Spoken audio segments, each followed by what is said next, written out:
Olá, telespectadores. Hoje vamos falar de um tema crucial para o coração do nosso país, o agronegócio. E para nos ajudar a entender os desafios e soluções para o produtor rural, vamos receber o Júris, especialista em direito do agronegócio, Dr. Cláudio Leme Antônio. Começa aqui, começa agora mais um programa Câmera Brasil.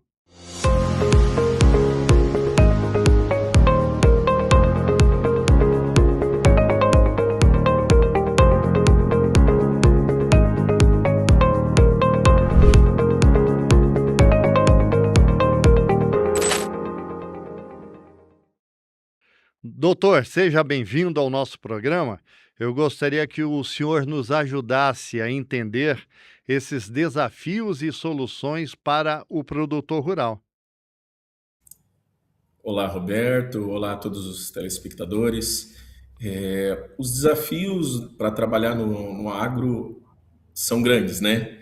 E sempre precisa aí de uma orientação técnica que seja satisfatória para a melhor solução dos desafios que o produtor enfrenta, que não é só com o tempo, mas também muitas vezes com a parte jurídica do negócio.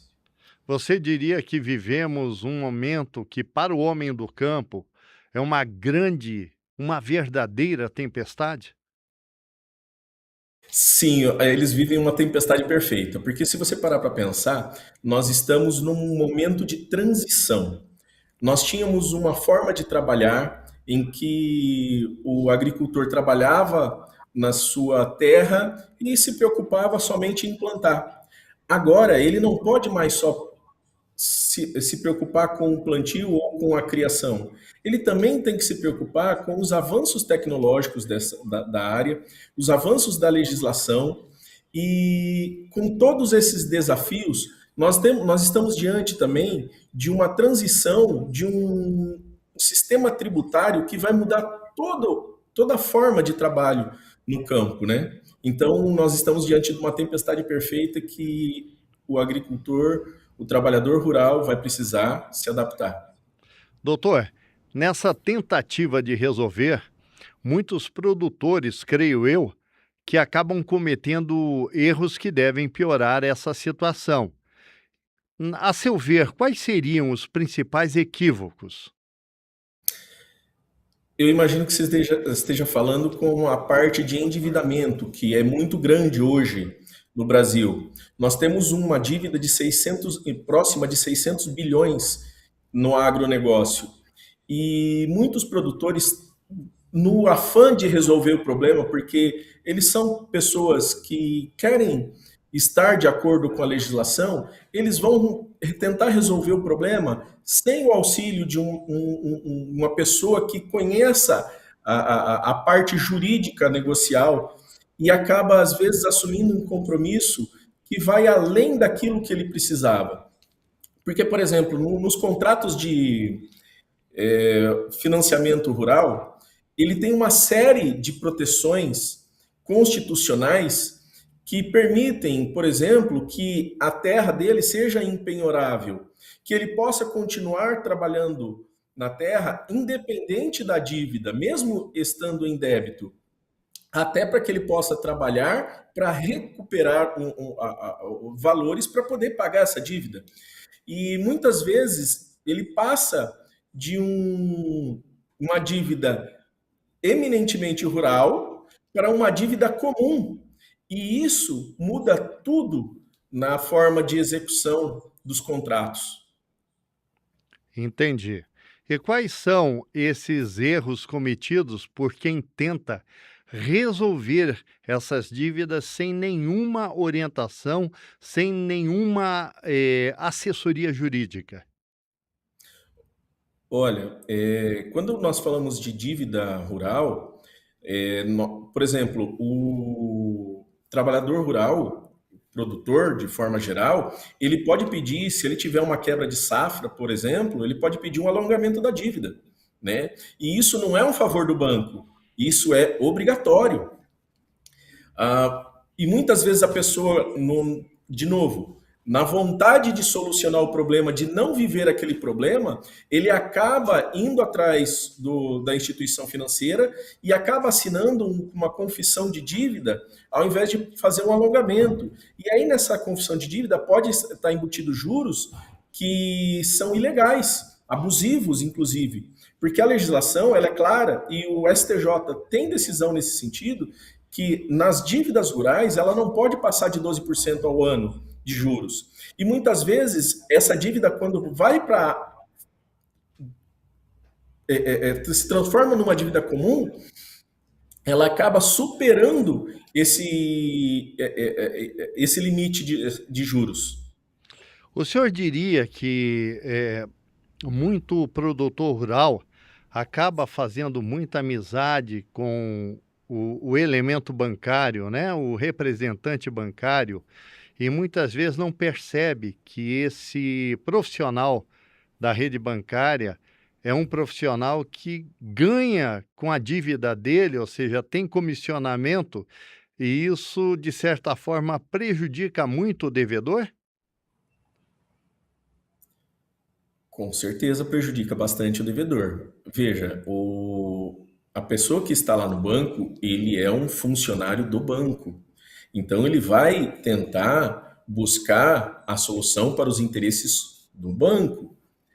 É por isso que uma assessoria técnica é tão importante nessas horas. Ter alguém que vai apoiar, que vai analisar o contrato, as cláusulas contratuais, tudo aquilo que está sendo colocado ali no papel é importante. O que a gente orienta é que verificou-se que pode ocorrer um problema, procure a ajuda de um profissional. Não tente resolver sozinho, de forma que, procurando uma assessoria técnica, você vai poder estar resguardado de qualquer outro interesse que possa ser prejudicial a você. Doutor, o que é na prática a assessoria jurídica para dívidas rurais e quais instrumentos legais podem ser utilizados para ajudar o produtor endividado? Olha, nas dívidas rurais, a assessoria técnica de um advogado, ele vai poder olhar, como eu disse, as cláusulas que possam eventualmente ser abusivas. Ou, por exemplo, analisar se os juros estão compatíveis com o que diz a legislação, se os limites estão sendo respeitados, né?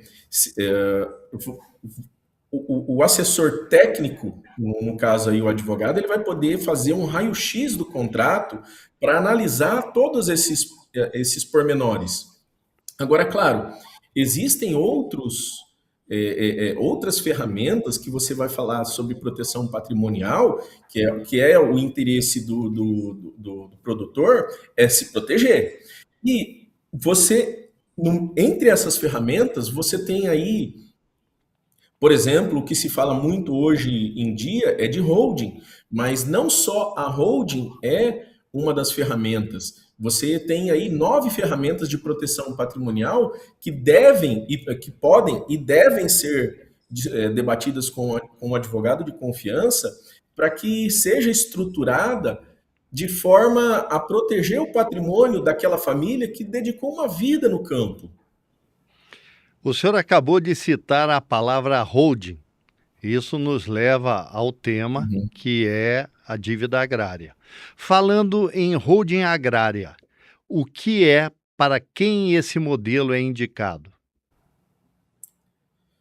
A holding, antigamente tinha a ideia que, e ainda é um pouco difundido dessa forma, que ela é destinada a quem tem muito capital.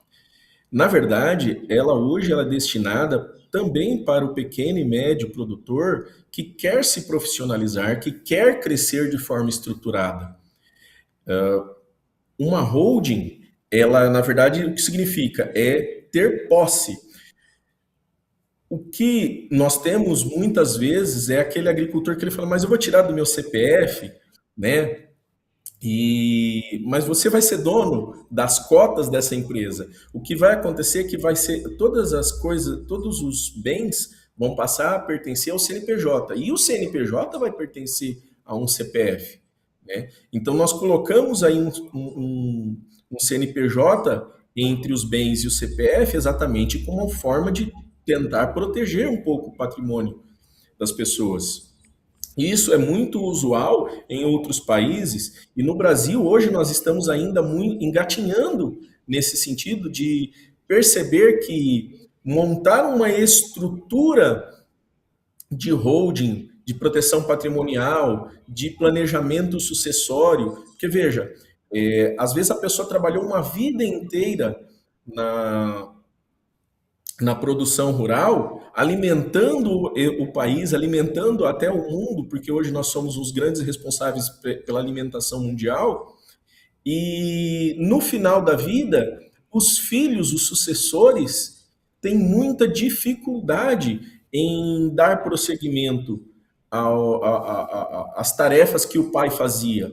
Então, quando você fala em proteção patrimonial através de uma holding, você não está pensando só naquela proteção patrimonial. Você tem uma série de vantagens, que é a proteção patrimonial, uma eficiência tributária maior e também um planejamento sucessório muito mais tranquilo.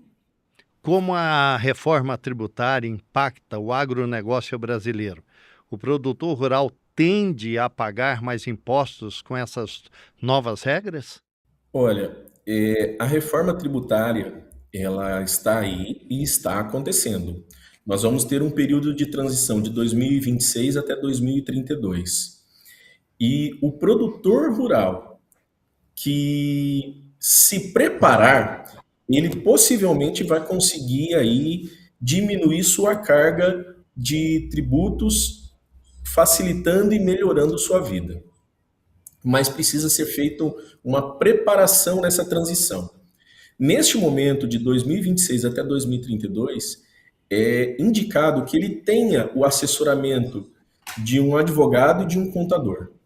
Por quê? Porque esses dois vão poder fazer as análises necessárias de sua produção, de tudo aquilo que ele faz ou deixa de fazer e como ele pode melhorar a eficiência tributária dele.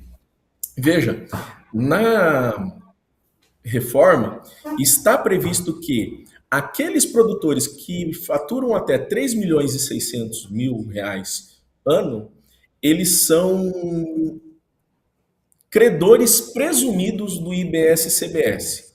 Mas esse crédito presumido, ele demanda uma referência governamental. Aqueles que se prepararem e colocarem verdadeiramente as anotações corretas, guardarem toda a documentação, se prepararem, eles vão poder apresentar os créditos tributários de uma forma muito mais eficiente. E isso vai chamar a atenção de quem estiver comprando os produtos dele. Porque, por exemplo, vamos dizer que a pessoa não tem ali créditos presumidos, e os créditos presumidos vão ficar à mercê daquilo que o governo falar que é a presunção de sua produção. Então vamos imaginar uma alíquota aqui. Vamos dizer aqui que ele tem 2% de uma produção de 100 mil. Então ele tem um crédito presumido de 2 mil. Mas vamos dizer que ele pegue nota de tudo e trabalhe olhando cada detalhe da sua produção e ele encontre lá que ele pagou entre IBS e CBS em torno de 7%. De quem que o comprador vai preferir comprar?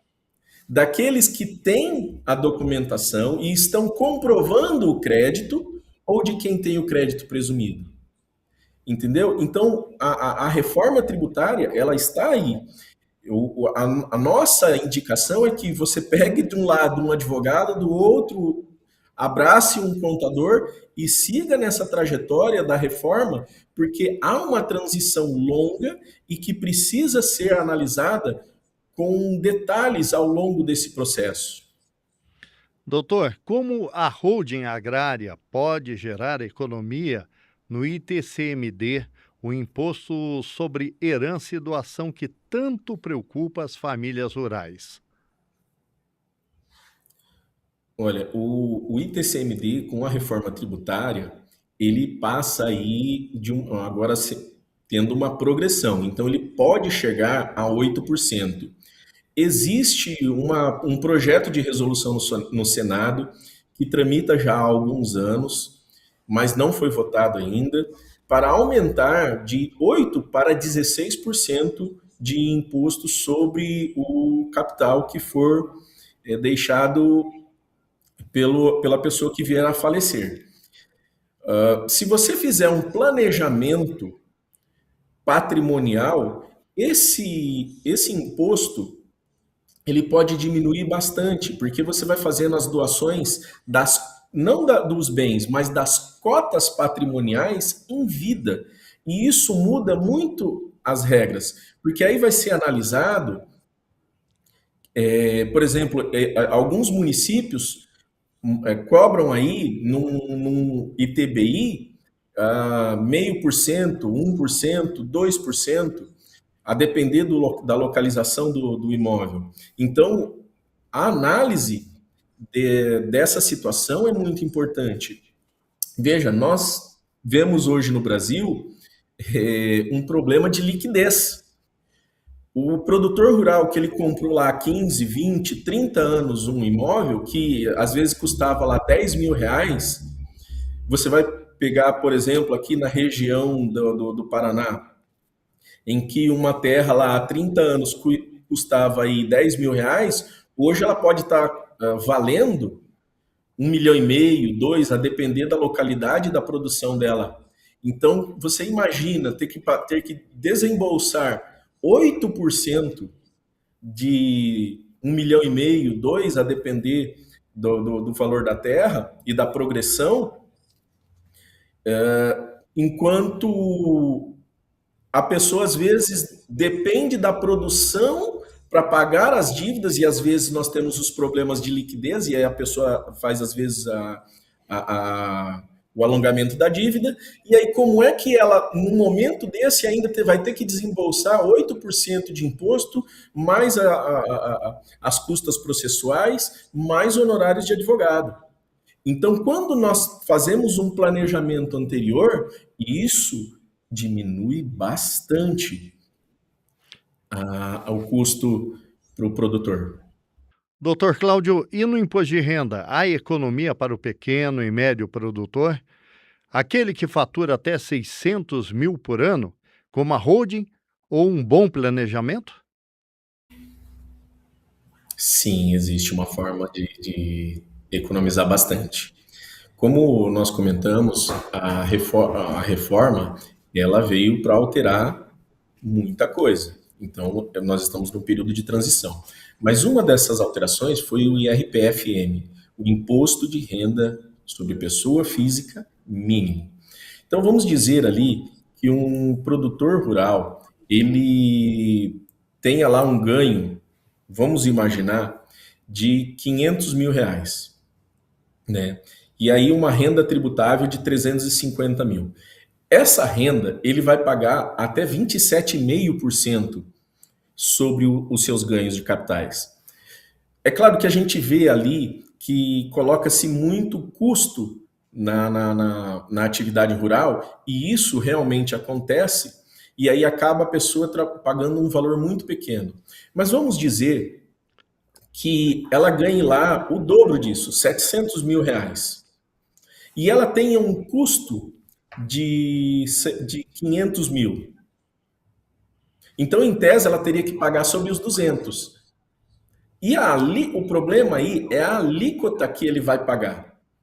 Sobre esses 200 mil, ele teria que pagar uma alíquota mínima de 10%. E às vezes a pessoa ganhou aqueles 200 mil, mas ele tem outras benesses que vão fazer o imposto dele diminuir, de forma que ele não chegue a 10% de imposto de renda. Ele tem lá, de repente, custos com plano de saúde, custos com escola dos filhos, enfim. E aí ele diminui a carga tributária. Mas vem aí o o Imposto de Renda sobre Pessoa Física Mínimo. Ainda que, vamos dizer que ele tem uma alíquota lá de 7%, 8%, por conta de todos os descontos que ele teve. Nesse caso, ele vai ter que complementar para chegar aos 10%. E é aí que está a grande sacada do planejamento patrimonial e tributário.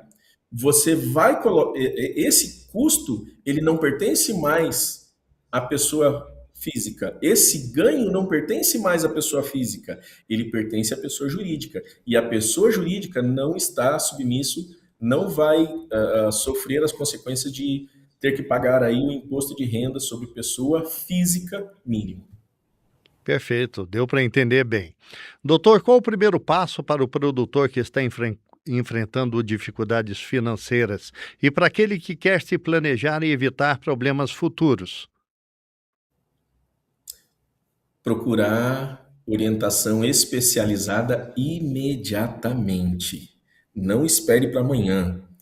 É hoje. Seja um resolvedor. Resolva os seus problemas o quanto antes para que ele não se acumule. Bem, sabemos que o senhor é uma grande referência profissional nessa área. O senhor pode falar um pouquinho sobre o seu escritório jurídico, sobre a sua atuação no direito de uma forma geral? Por que ingressou nessa área? Foi paixão, amor à primeira vista? Conte um pouquinho para o pessoal conhecer a sua trajetória. Olha, eu vou tentar resumir o máximo possível. Eu tenho aí 19 anos de advocacia e eu comecei, na verdade, na área da previdenciária e nós trabalhamos muito para produtores rurais, fazendo aposentadorias rurais. E ao longo desses 19 anos, nós vimos a necessidade de dar um suporte maior para essas pessoas. Porque, veja, são pessoas que têm um capital muito grande, mas vivem de um salário mínimo do INSS. Então, quando nós falamos, nós vimos essa necessidade e passamos a estudar mais a respeito sobre proteção patrimonial, planejamento sucessório, tributário, para ajudar essas pessoas que têm essa demanda, mas muitas vezes não há quem olhe por elas ou quem as auxilie.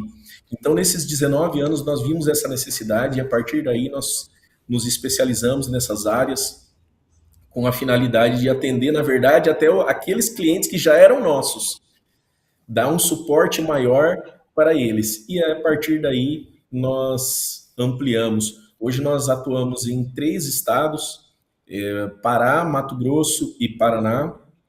Temos escritórios nesses três locais e já atendemos aí mais de 3.000 processos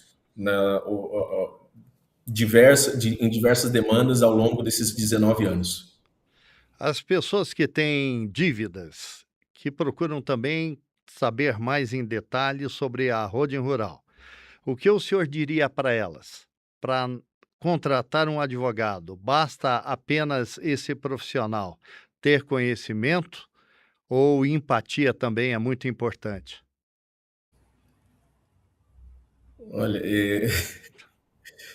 eu sou um pouco mais, eu sou um pouco suspeito em falar. Eu tento ser empático, principalmente porque a gente vê o problema das pessoas, né? Ao longo desses 19 anos, nós vimos muitos problemas, nós sofremos juntos, né?